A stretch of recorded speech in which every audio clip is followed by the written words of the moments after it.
At a high society banquet, my stepsister Jenny openly accused me of being shameless. Covering the kiss marks on my neck, I spun around and playfully punched the Manhattan socialite, Mr. Harriman, who was standing behind me. I told you to be careful and not leave marks on me, but you just wouldn't listen. Mr. Harriman, far from being offended, laughed indulgently, his expression full of mischief. Sorry, darling, it's all my fault. This was already my 5th blind date this month. Under the table, I used my purse to block my date's wandering hand. When I looked up, I met a pair of leering, predatory eyes. Unable to hold back any longer, I stood up and declared, since Mr. Spencer has no respect for me, I'll be taking my leave. As soon as I said it, my stepmother, Lucy Chase, was quick to protest. Michael, I know your daughter has high standards, but Mr. Spencer is an exceptional young talent. Charlotte shouldn't hold it against him just because I introduced him. Her words had the desired effect.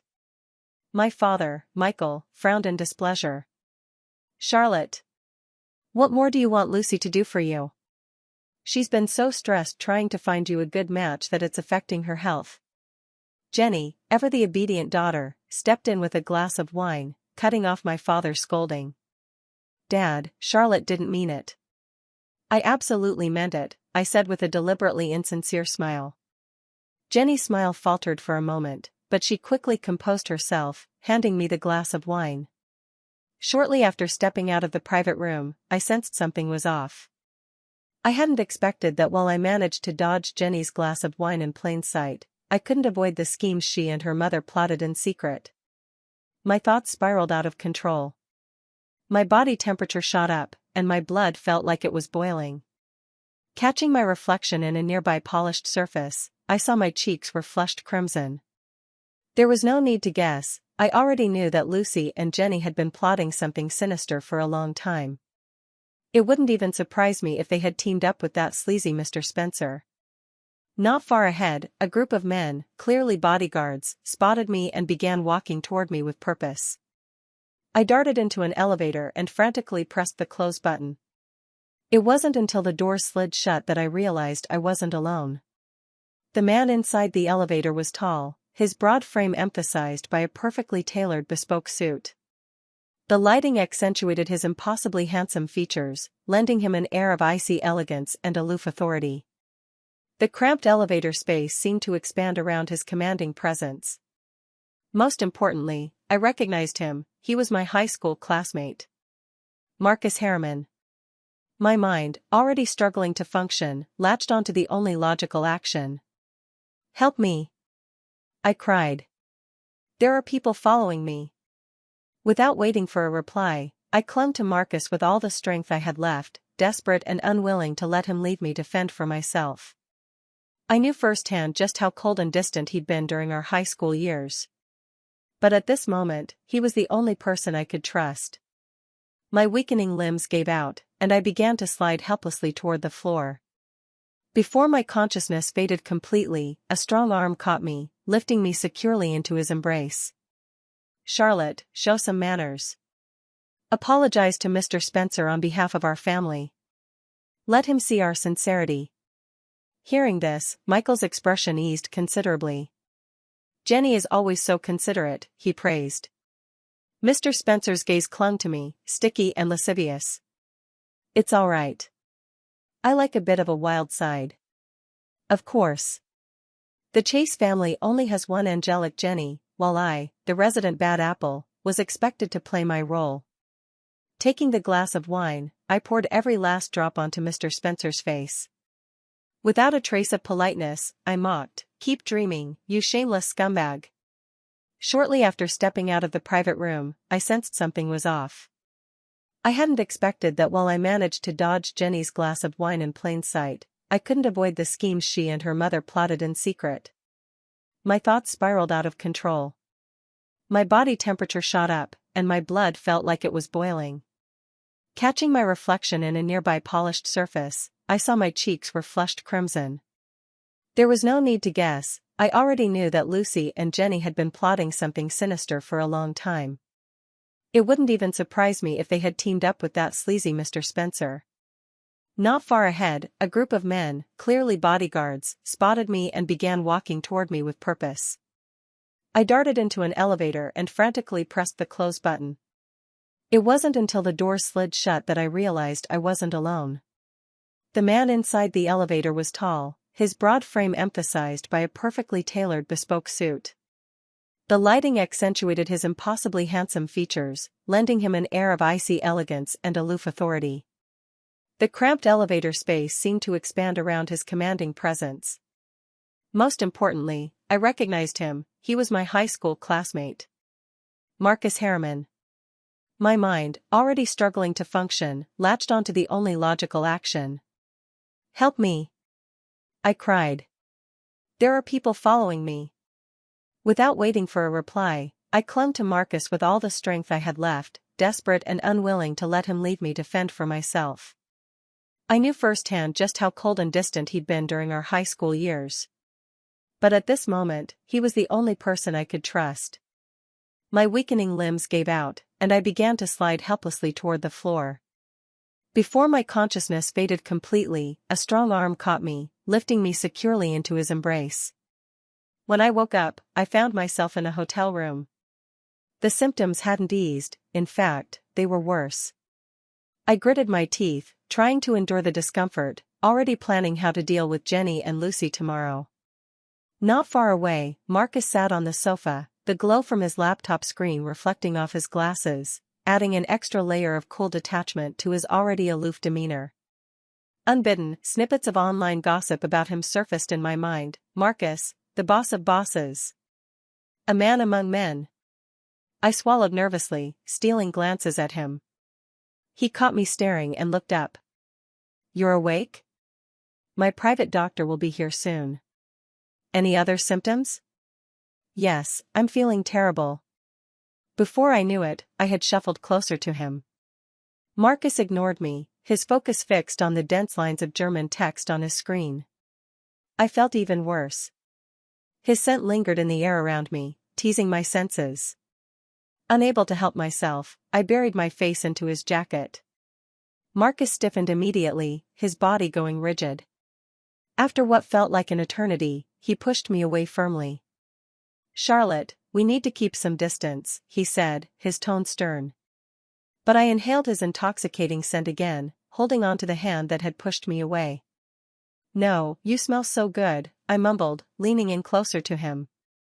When I looked up again, his refined features seemed to blur, leaving only the alluring curve of his lips in focus. An impulsive thought surged through me. I wanted to kiss him. "Let me kiss you for a bit," I murmured, moving even closer. Marcus tried to push me away again, but I seized the moment to lean forward. "Marcus, I said I want to kiss you," I repeated, my voice firm this time. Without waiting for his response, I closed the distance and kissed him. I didn't notice, but the moment I said his name, Marcus's hand, which had been pushing me away, hesitated before he slowly removed his glasses. I kissed him again, and though he didn't say a word, his dark, unreadable gaze stayed locked on me. Only his shallow breaths betrayed his true feelings. In my dazed state, my trembling fingers found the buttons of his shirt. Marcus caught my hand, his voice steady and firm. "The doctor will be here soon." I couldn't process his words, they weren't what I wanted to hear. "I don't need a doctor," I said, gripping his face and looking deep into his inscrutable eyes. "I need you, Marcus. I only want you." He was so infuriating, making me repeat myself over and over. Marcus placed a protective hand behind me, shielding me from the sharp edge of the table. His gaze darkened, his expression unreadable. After a long pause, he finally spoke. "Charlotte, think this through. Don't regret it later."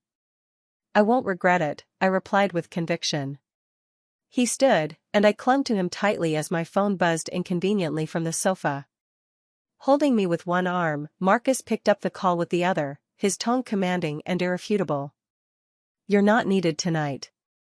I'll pay you double, come back first thing in the morning." And just like that, Marcus and I spent a passionate night together.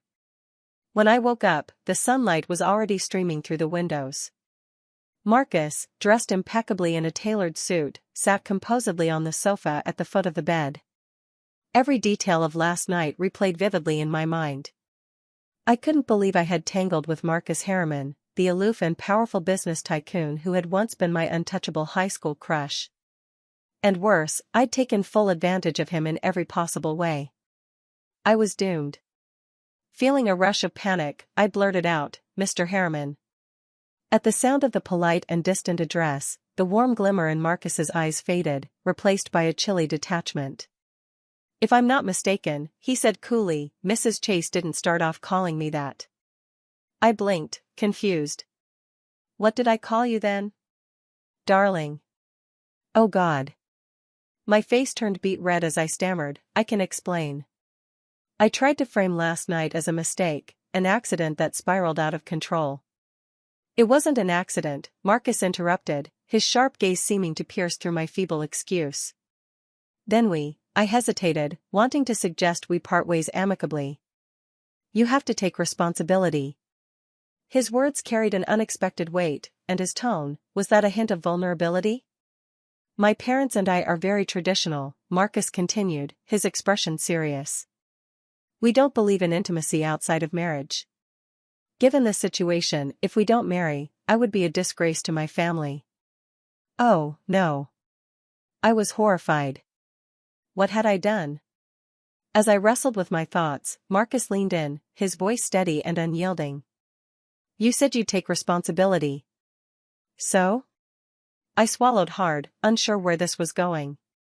"Marry me. Become my wife." I froze in place, utterly speechless. Then, as if prepared for this exact moment, Marcus handed me a folder. "This is a list of my assets. Take a look at my financial situation." I flipped through the document, my eyes widening at the impressive lineup of properties, investments, and wealth that could only belong to a true Manhattan power player. But despite the staggering figures, I knew one thing for certain: I didn't covet what wasn't mine. Marcus seemed to sense my reluctance. His sharp gaze softened slightly as he spoke in the coldest voice imaginable, yet his words carried an unexpected warmth. "After we marry, you'll hold 50% of my assets." Wait, what? Was this some kind of dream? Without a second thought, I smiled and extended my hand. "Deal, darling." After Marcus and I got our marriage certificate and exchanged vows, a sleek black Rolls-Royce was already waiting quietly at the entrance. I decided to make a detour to my father's house.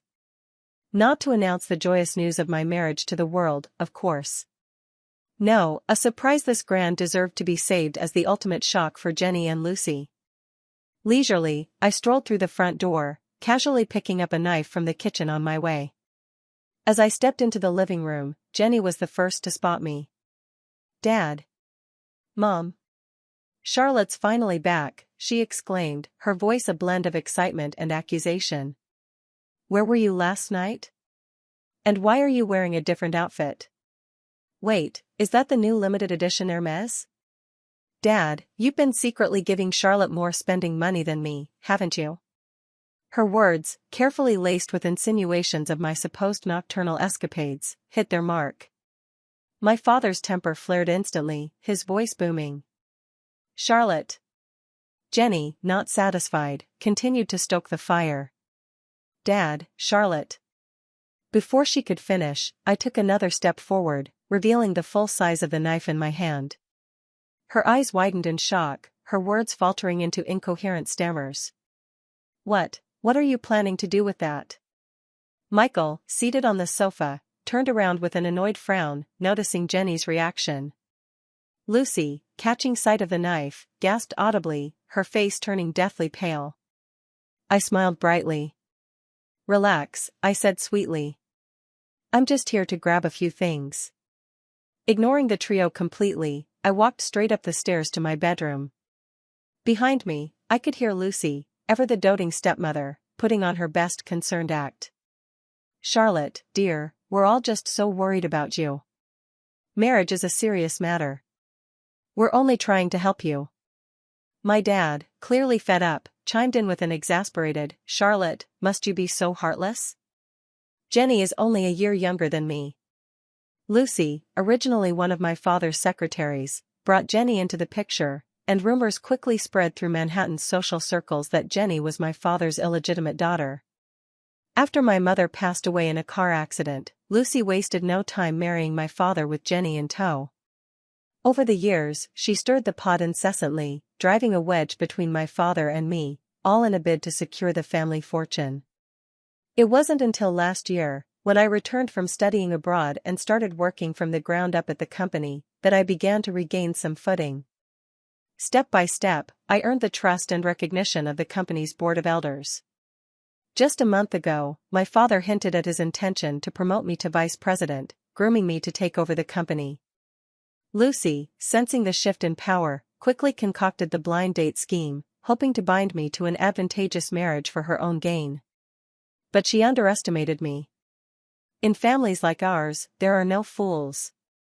The very first day Jenny entered our home, I slammed a sealed paternity test onto the table in front of my father. It unequivocally proved that Jenny and he shared no blood relation. My father, cornered, made me a promise: I would remain the sole heir to the family fortune. After all, I was his only legitimate heir by blood. But in return, he asked me to turn a blind eye to Lucy and Jenny's antics.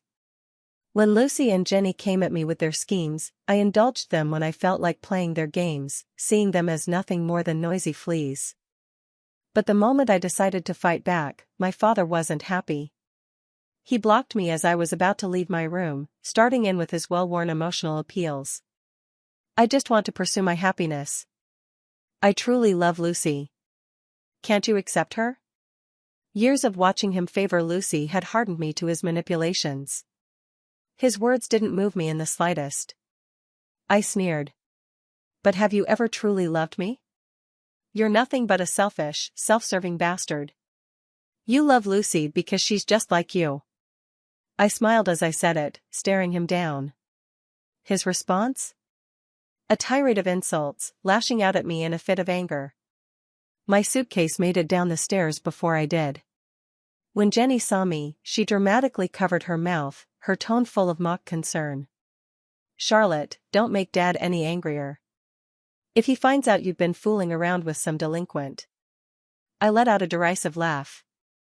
If you have time to worry about me, you might want to start worrying about yourself instead.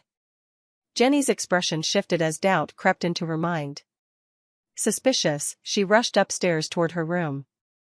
Unbothered, I strolled out of the villa at a leisurely pace. Behind me, a piercing scream echoed through the house. I smiled like the villain straight out of a novel. I'd placed the knife I brought with me right on her pillow. After work, I drove to our newlywed home. The decor was minimalist, with subtle changes seemingly tailored to welcome the lady of the house, everything perfectly aligned with my preferences and habits. After tidying up a bit, I was already envisioning my ideal post-marriage life, a rich husband who's rarely home. Feeling smug, I decided to text my high school friend and confidant, Lily, to share the news of my marriage. Her response came almost immediately: "What did I tell you?" Back then, the way he looked at you was far from innocent. I was just about to reply when the door to the master bedroom opened. Marcus stepped out, wrapped in a towel at his waist, droplets of water still clinging to his hair. The scene hit me like a thunderbolt. Beads of water slid down the defined lines of his chest and disappeared into the towel's edge.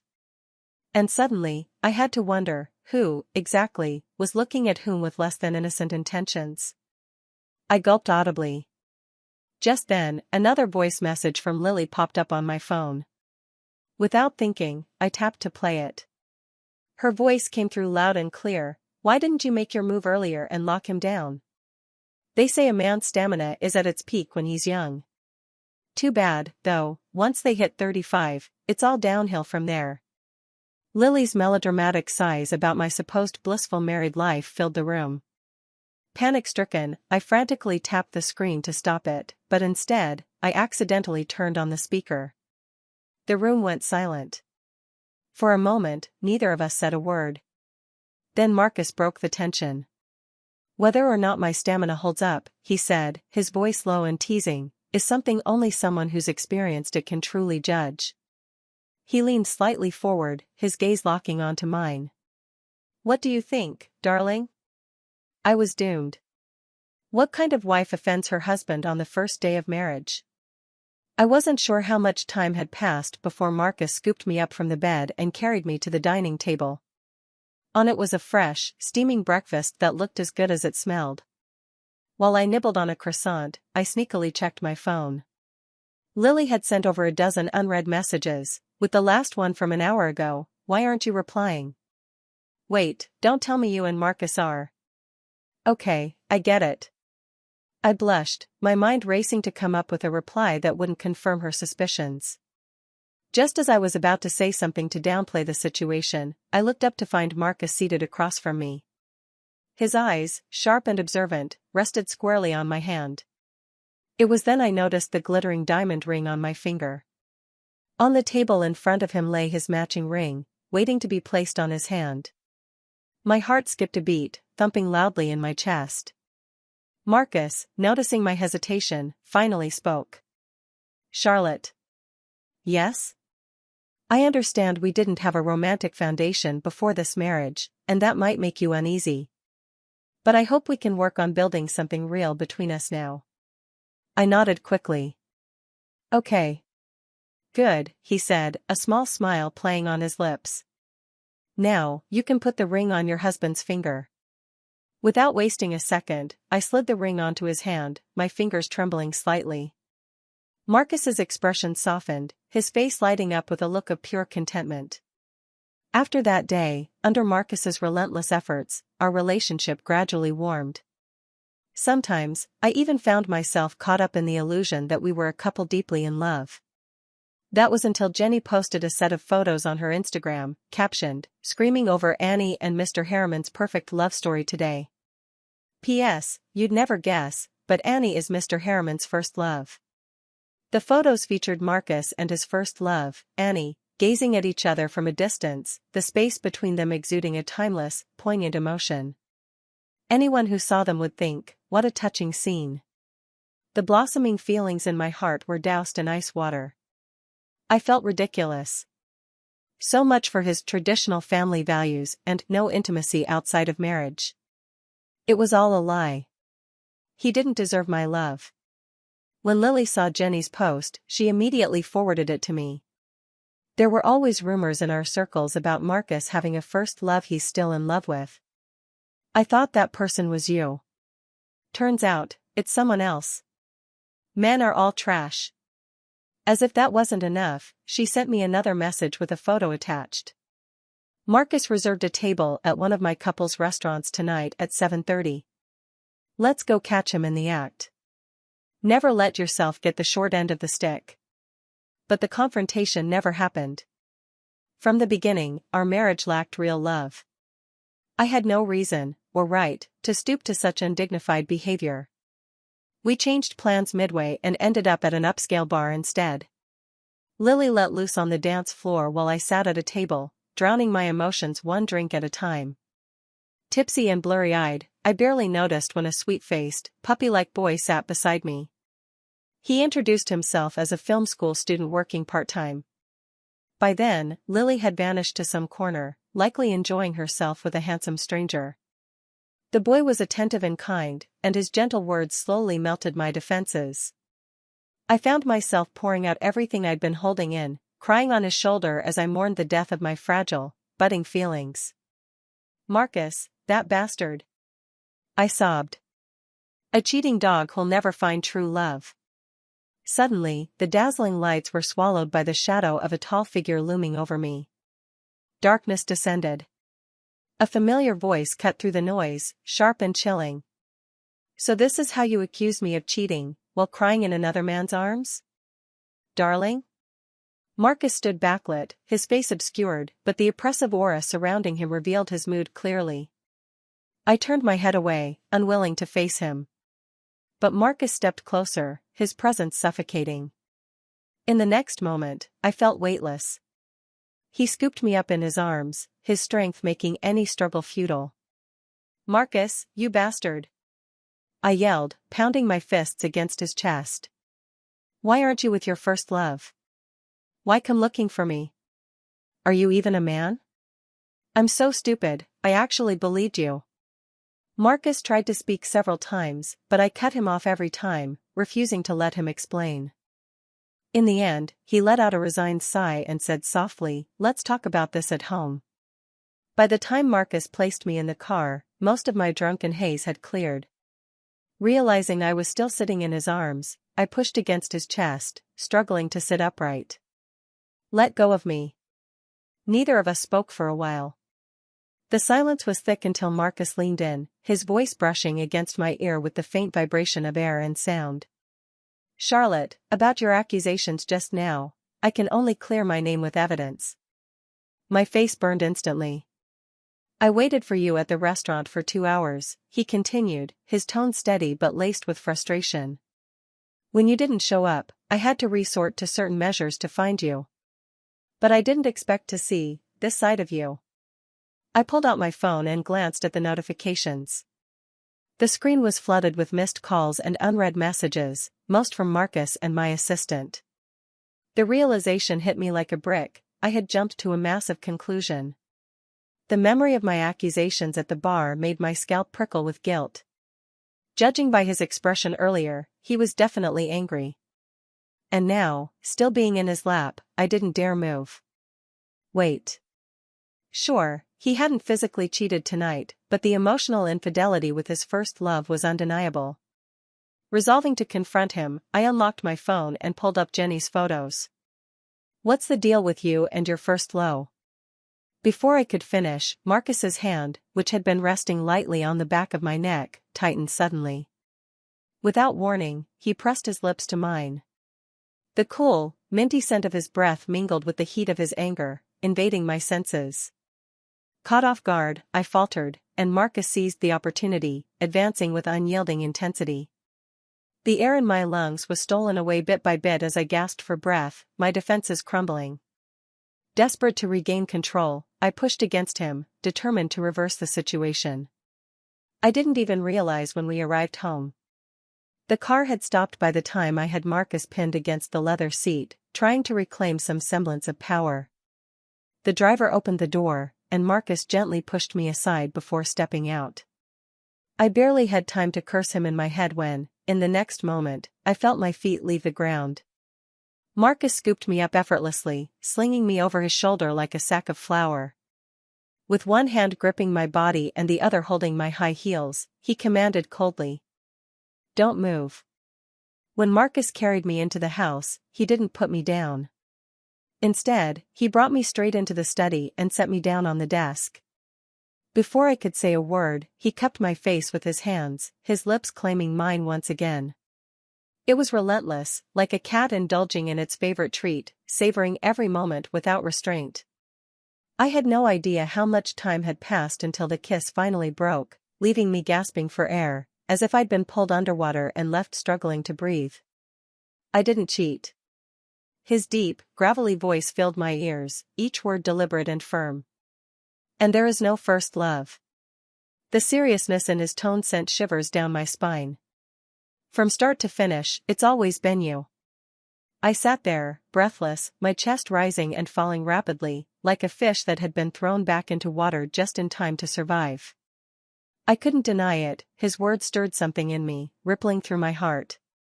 But I wasn't naive enough to let my guard down. This man was weaving a web of sweet lies, trying to trap me in his carefully constructed world. I wiped away a stray tear and retorted, "I don't believe you." "You," Marcus hesitated, his frustration evident as he looked at me, as if completely at a loss. Logic told me I needed to leave, to clear my head and think this through. I raised my hand, only to notice something surprising. His tie had somehow wrapped itself around my wrist. "Marcus, you." My voice was filled with anger as I glared at him, trying to muster the strength to lash out. But before I could say more, Marcus slipped my wedding ring back onto my finger, the cool metal pressing against my skin like a silent vow.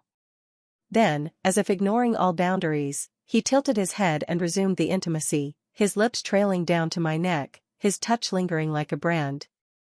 I turned my head to the side instinctively, my gaze landing on the desk. What I saw froze me in place. Spread across the desk were photos of me from various stages of my life. There were pictures of me in high school, accepting awards or performing in school events. There was a candid shot of me napping on my desk, and even a close-up of me in our graduation photo, with Marcus standing right behind me. There were also photos of me during my time studying abroad, pictures I didn't even know existed. Suddenly, Lily's words came rushing back to me. Back then, the way Marcus looked at you was anything but innocent. Marcus liked me? Marcus had been harboring feelings for me all along? The scattered pieces of the puzzle clicked into place, the truth now glaringly obvious. His peculiar behavior, the intensity in his actions, it all made sense now. Testing the waters, I asked, Marcus, do you like me? There wasn't a trace of hesitation in his response. I love you, Charlotte. His voice was low and magnetic, carrying a sincerity that was hard to ignore. It was clear he was completely sober, fully aware of what he was saying. And while his words undeniably struck a chord in me, my mind had sobered up completely. Some things needed to be addressed, and some scores needed to be settled. I slipped my wrist free of the tie and pushed him away with all my strength. How do you have so many photos of me when we weren't even in the same city during college? I narrowed my eyes, scrutinizing him. I took an extra program at your university, Marcus replied matter-of-factly. Then why didn't I ever see you? He tucked a stray strand of hair behind my ear, his voice laced with a deceptive softness that hit a sharp edge. Every time I saw you, you were too busy going on dates with different boys. Feeling slightly guilty, I retorted defensively, those were academic discussions. Really? He let out a low chuckle. If I hadn't seen you enthusiastically interacting with a performer at a Magic Mike show, I might have believed you. You were stalking me? You nearly got into trouble several times during that period. I was just making sure you were safe. His words stirred up unpleasant memories from my early days abroad. In my first few months of college, I was frequently harassed by vagrants and narrowly avoided dangerous situations multiple times. My father, too preoccupied with his blissful domestic life with Lucy and Jenny, often forgot to send my tuition on time, or at all. Meanwhile, Lucy took my father's money to hire thugs to get rid of me.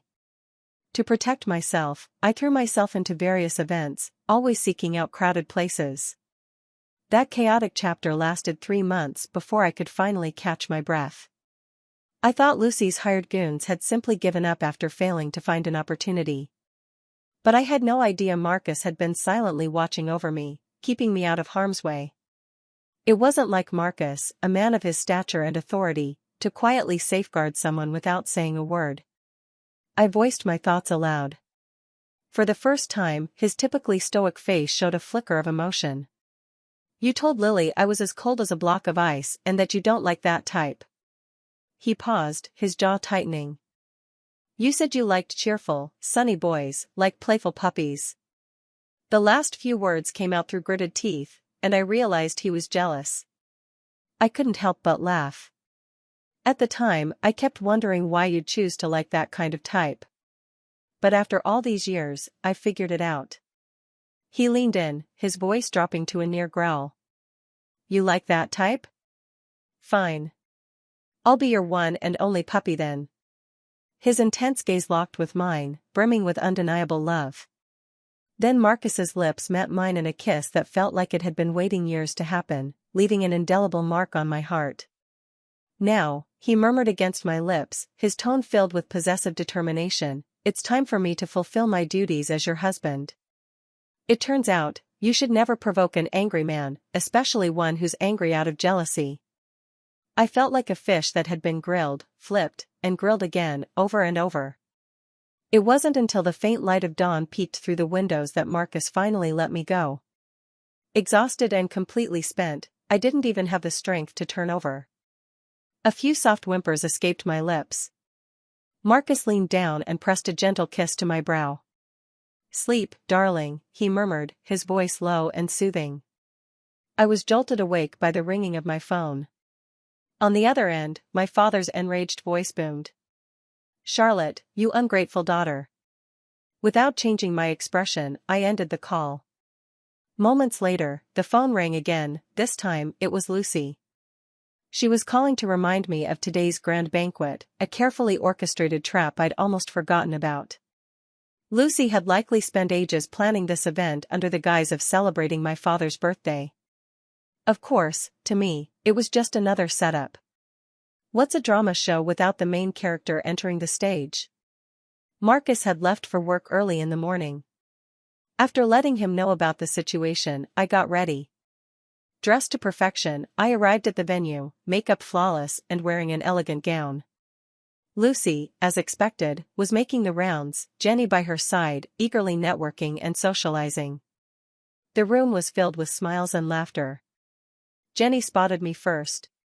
"Charlotte, Dad's been waiting for you for ages," she announced, her voice overly saccharine, her expression exaggerated to match.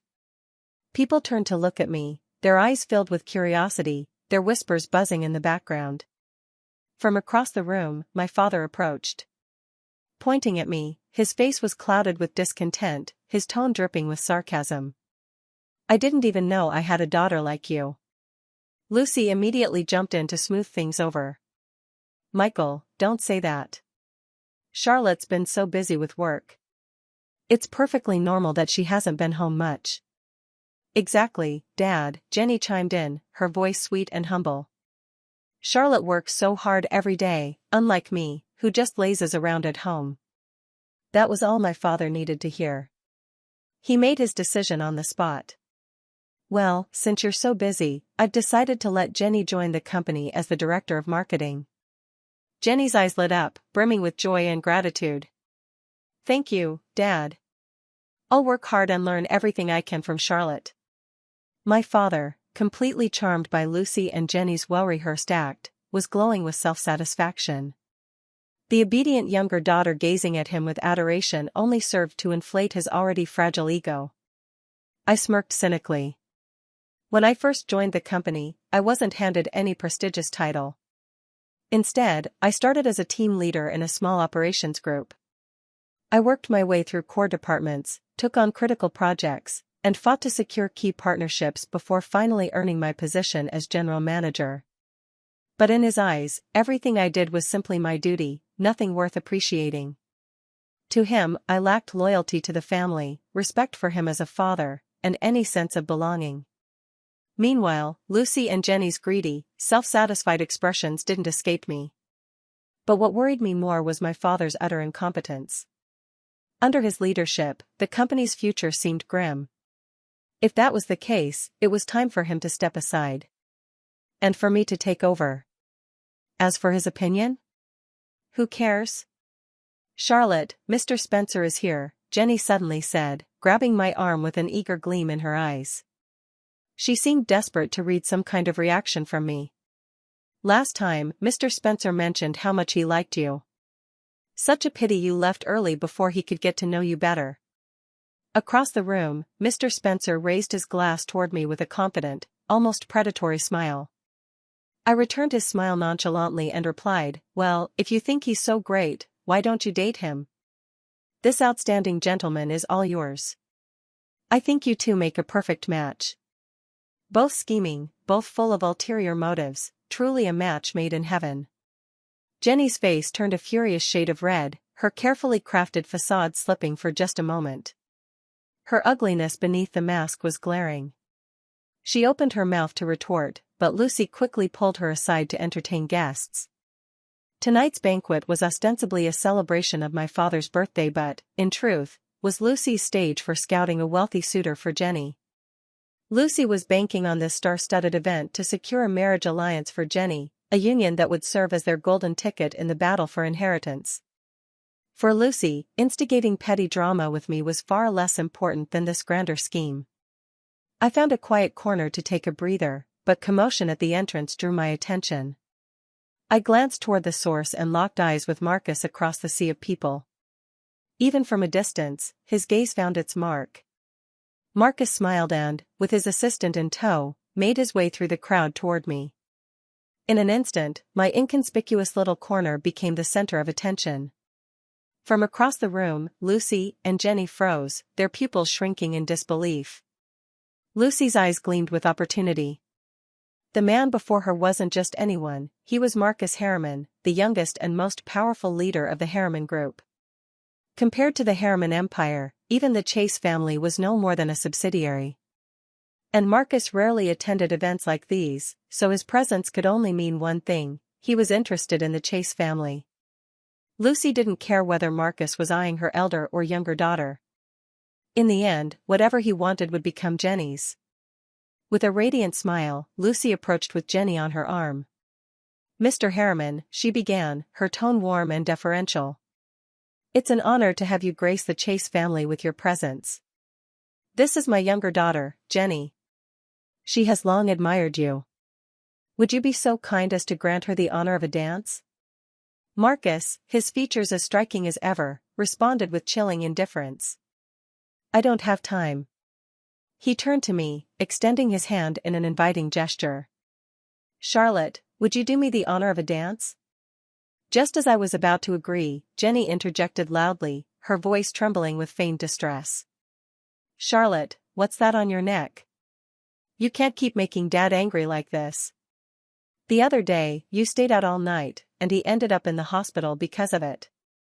And wasn't it just recently that a friend of mine saw you at the hospital preparing for an abortion? You really need to learn some self-respect." Her carefully calculated words created an immediate stir among the guests, their whispers growing louder. My father's face darkened with fury, though Spencer was quick to intervene. "It doesn't matter what kind of person Charlotte is," he declared with exaggerated confidence. "I like her just the way she is." Spencer turned to my father, loudly promising that he was ready to marry me, making a public declaration of his intentions. It was a well-rehearsed performance, each actor playing their part flawlessly. As I stood there, I noticed faint kiss marks hidden along the underside of my jaw, discreet but undeniably present. I silently cursed Marcus for leaving them but decided it was time to take control of the situation. Jenny's attempt to slander me had provided the perfect opportunity. I had no intention of keeping my marriage a secret. In fact, Marcus was more eager than I was to make it public. Interlocking my fingers with Marcus's, I boldly announced, "Allow me to introduce my husband." Marcus stiffened for a moment, caught off guard, but quickly composed himself.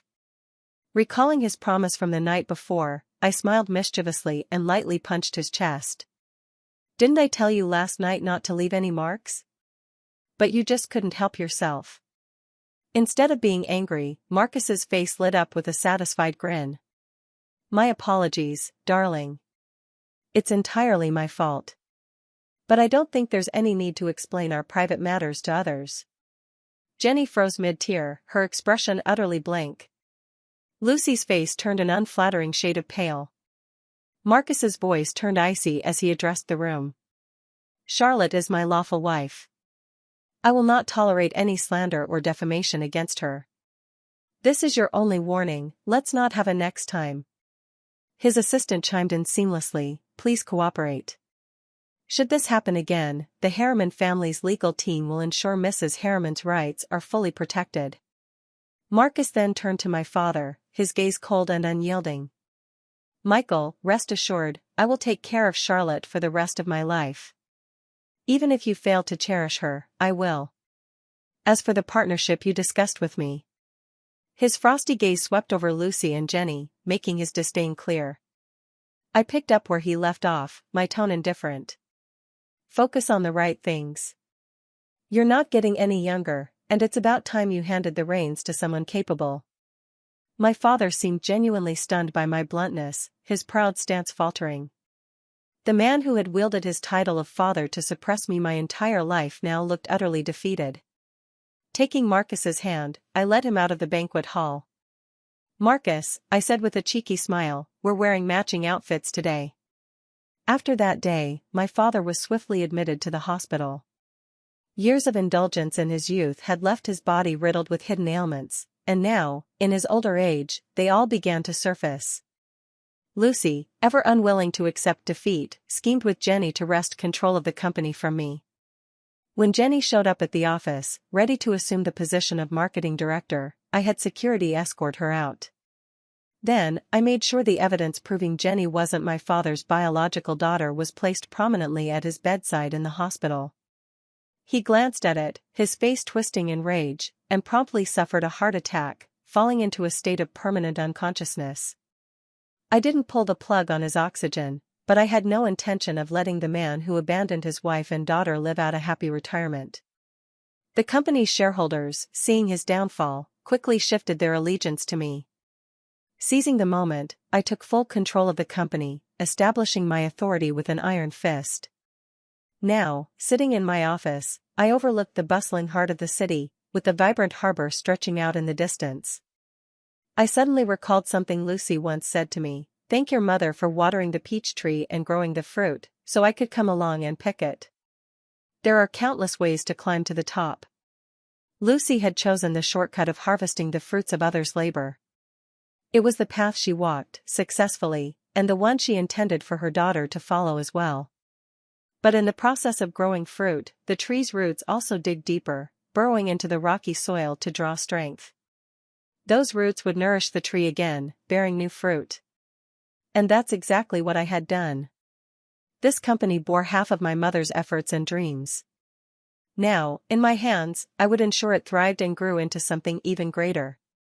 To push forward the collaboration between our two companies, I had been working myself to the bone, barely catching a breath. Meanwhile, Marcus, ever the contrast, left work on time every day, often bringing back my favorite desserts. One late night, as I was working overtime again, he slipped into the room and wrapped his arms around me from behind. His soft, slightly messy hair brushed against my neck as he nuzzled closer, clearly seeking attention. The memory of how difficult his employees could be during negotiations flashed through my mind, and I thought about how many extra hours my team and I had worked because of it. Finally, unable to hold back, I shoved him off the bed with a swift kick. Yet, despite my irritation, one thing he said stuck with me: love is never a gift bestowed by someone in power, it's the synchronized steps of two equals. On our first wedding anniversary, Marcus announced that he wanted to personally design a new diamond ring for me. He took me to the studio of a renowned jewelry designer, an elegant and sophisticated middle-aged woman with a warm demeanor. She handed me a stack of design sketches to look through. Flipping through them, I paused when I reached the last one. I carefully pulled the page out. In the bottom right corner, it was signed with a single letter, M. The finished piece now gleamed brilliantly on my ring finger, catching the light. Under the description of the piece, one sentence had been added: "A love long in the making." A few days later, as Marcus showed me new design sketches for another piece, I picked up a pencil and wrote something next to it: "A love pursued from both sides." He looked at my addition and smiled, his eyes soft with adoration. And in that moment, I realized that no matter how exhausting life could get, the love we shared would always be the balance that kept us moving forward, together.